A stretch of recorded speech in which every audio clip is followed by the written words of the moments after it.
नवरात्रि के छठे दिन जरूर सुने माँ कात्यायनी की पौराणिक कथा। माँ कात्यायनी व्रत कथा। नवरात्रि के छठे दिन माँ कात्यायनी की पूजा का विशेष महत्व है। पौराणिक कथा के अनुसार महर्षि कात्यायन की तपस्या से प्रसन्न होकर माँ भगवती ने उनकी पुत्री रूप में जन्म लिया और महिषासुर का वध कर देवताओं को आतंक से मुक्त कराया। इसलिए उन्हें महिषासुरमर्दिनी भी कहा जाता है। माँ दुर्गा का छठा स्वरूप माँ कात्यायनी है। देवी भागवत पुराण के अनुसार उनका जन्म महर्षि कात्यायन के घर हुआ था, इसलिए उन्हें कात्यायनी नाम मिला।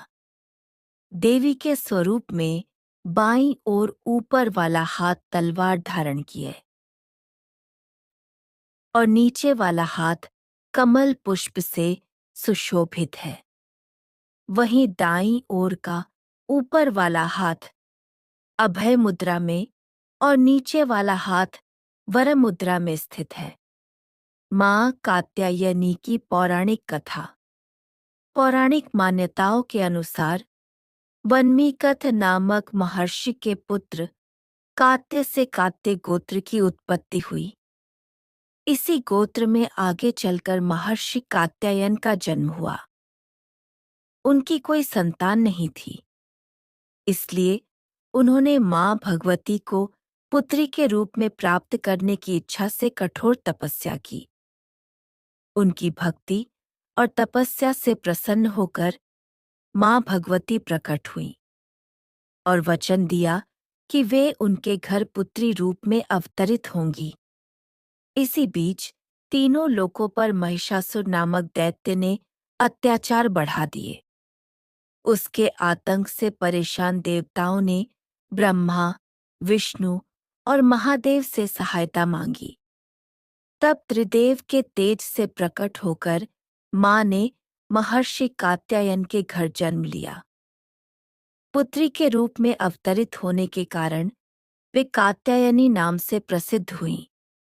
कहते हैं कि महर्षि कात्यायन ने सबसे पहले 3 दिनों तक उनकी पूजा की। इसके बाद देवी ने संसार को महिषासुर, शुंभ निशुंभ और अन्य राक्षसों के अत्याचारों से मुक्त कराया। इस प्रकार माँ कात्यायनी को महिषासुरमर्दिनी के नाम से भी जाना जाता है। माँ कात्यायनी का महत्व। माँ कात्यायनी को अमोघ फल प्रदान करने वाली देवी माना गया है। कहा जाता है कि ब्रज की गोपियों ने भगवान कृष्ण को पति रूप में पाने के लिए माँ कात्यायनी की आराधना यमुना तट पर की थी।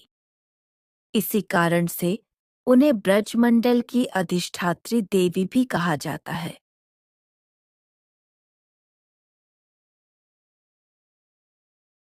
इस वीडियो को अपने दोस्तों के साथ शेयर करें, सब्सक्राइब करें और बेल आइकन दबाना ना भूलें। धन्यवाद।